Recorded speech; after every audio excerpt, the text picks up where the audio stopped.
What you guys are seeing in here is a pre-release build. It's not final. The interface, the environment, you name it, it's all still in development. Not final. Still in development. Yeah. Work in progress. The UI in particular is actually just sort of placeholder, passed on from Reach. The final UI will be reflective of the rest of the Halo 4 UI. So that's absolutely the most temporary element in here. All right. So, Mike, you want to take it away?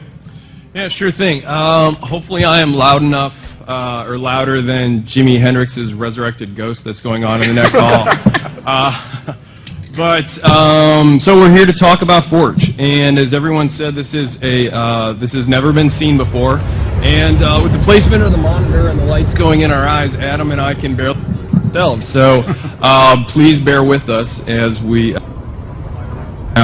just using the Force here. All muscle memory. All muscle memory. Well, I don't have any muscles, so that's a problem for me. But as you can see, what we have here is. As you can see, we have the Ravine. Now, this is one of 3 Forge environments that are going to be shipping in Halo 4 on November 6th. And as you can see, Adam's flying around here. This is probably the most beautiful Forge environment that you've ever seen before. So we've taken a lot of care to create a really kind of beautiful space for you to play in. And we're really excited to see when we set you guys loose on it, what exactly you'll be creating. So we want to talk about a few of the improvements that we've made to Forge. So, and you know what? There's just happened to be a nice little garbage file here that had nothing to do with my presentation, but we can talk about it anyway. Okay, so in the past, if you had, for example, like a spawn point or something on top of another object, it was a little bit of a pain to grab. But as you can see, as Adam is kind of rolling over the different things in this pile of garbage, you see the name, palette, create small, respawn point. There's no guesswork in terms of what you're grabbing, so there's no trial and error. You'll be able to grab exactly what you want, because when you do and you put the crosshairs over it, the name will highlight and you will know exactly what you're picking up. So that's one of the improvements we've put in Forge for Halo 4. So if you have something, so this bunker round, for example, which you see the name down there because we got the nice highlights, and you're placing it, and you're taking a lot of time and loving care to put it exactly where you want it. One thing that used to be a drag was you could easily kind of accidentally bump the controller and move it out of the position, and all that time and loving care that you put into it is now down the drain. But if you have it where you like it, like Adam does here, we've given you the to lock it. So, that's right.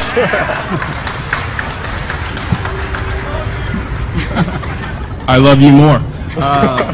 So now we have this nice piece exactly where we want it. It's locked. It is going to stay there until the end of time, or when if Adam decides to unlock it and move it wherever he likes. So you see we have this half a bunker. I mean, who out there wants half a bunker? Hey, only that guy. You, out of here, security.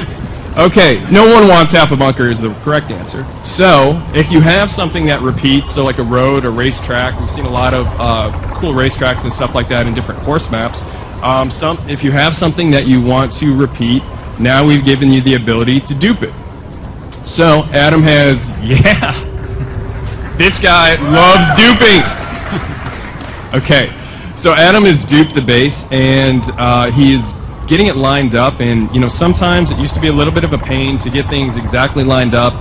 If you bump the controller and then the axes were kind of screwed up. So you've spoken, we've listened, and we've created a magnet system. How do magnets work?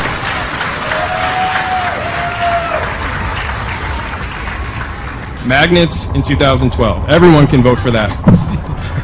Okay, so if you enable magnets and you put 2 pieces together, like Adam's doing here, the bridge really easily magnetize. Jimi Hendrix is back. The pieces magnetize together, fit together seamlessly. So if you're going to build something like a bridge here, you can build it. This used to take, I think we timed it, and I think it was 9 years to build a bridge. Now it's taking under 9 seconds. So that's a huge improvement. So if you're building something, a racetrack, a bridge, a wall, something that repeats, you just can keep duping and magnetizing. and build what you wanted to build in a fraction of the time. So less focus on actually the mechanics of building, more on the actual creativity. So we built a couple things. We're liking it. And now let's talk about how it looks. So if you take a look at the both half of base round, bunker round that we've slapped together here, take a look at the lighting. This thing looks like it is high noon. This also is a kick-ass Halo map. Ooh, Halo joke. Nice. It looks bright. I mean, it's practically glowing. So if you're in a low lighting kind of situation and you would have something that looks like it's on the center of the sun, it kind of sticks out like a sore thumb. But if we go into player mode now, boom, dynamic lighting. Okay, so, yeah, give it up for dynamic lighting.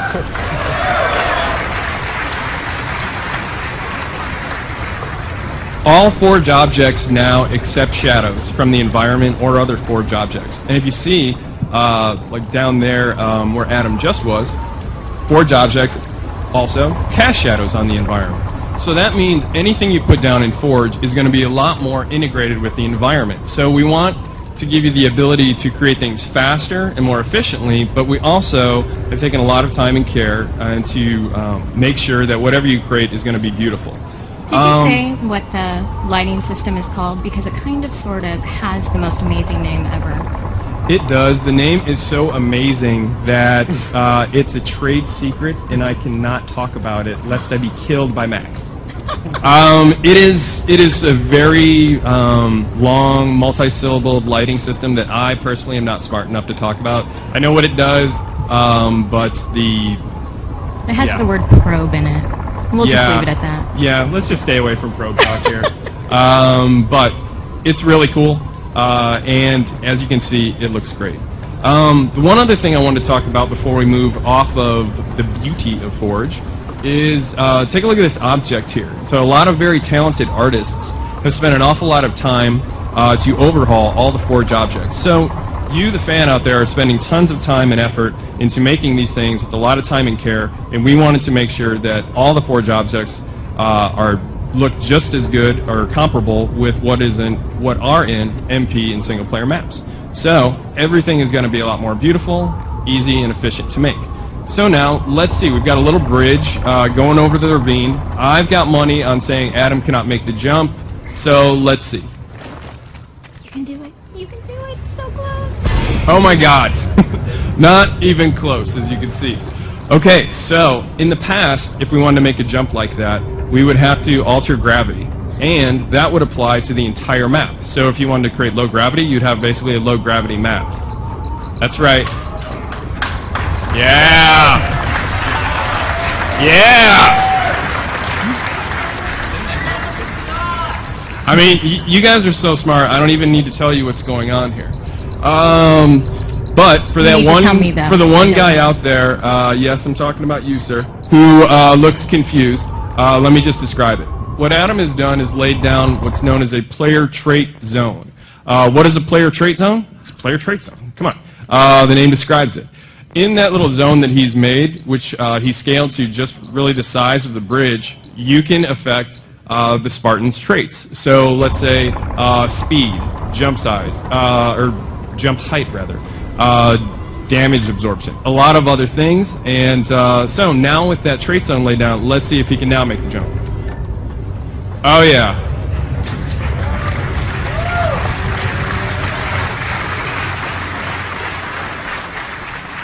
Max, you were supposed to tell me that I should have bet on that jump. Well, you were betting against me. Oh, that's right, that's right. Well, you pay me, so. Anyway, it all comes from him. Anyway, so we easily made that jump with the player trait zones, and we're really fired up because we think, in addition to a lot of the other improvements, we're really fired up to see what you, the fans, are going to create with these new player trait zones. Okay, so we're going across the other side now, and oh, okay. We made it easily, but unfortunately we did not stick the landing in Mary Lou Retton or Carrie Struggs fashion, depending on how old you are. Me, I'm old school, so he didn't pull a Mary Lou Retton, and we got to do something to change that.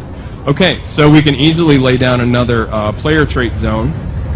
And in that zone, we can do something like either overshield when he gets in there, or damage resistance, and alter how much damage he can take. Invulnerable. I have a feeling that he is going to make the jump now. I know, it's like ESP. So, let's see. Max, double my salary if he makes it. Okay, good, done. Nice, okay.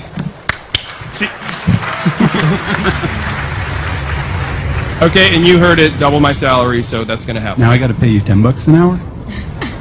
That's right, that's right. Welcome to the big times now.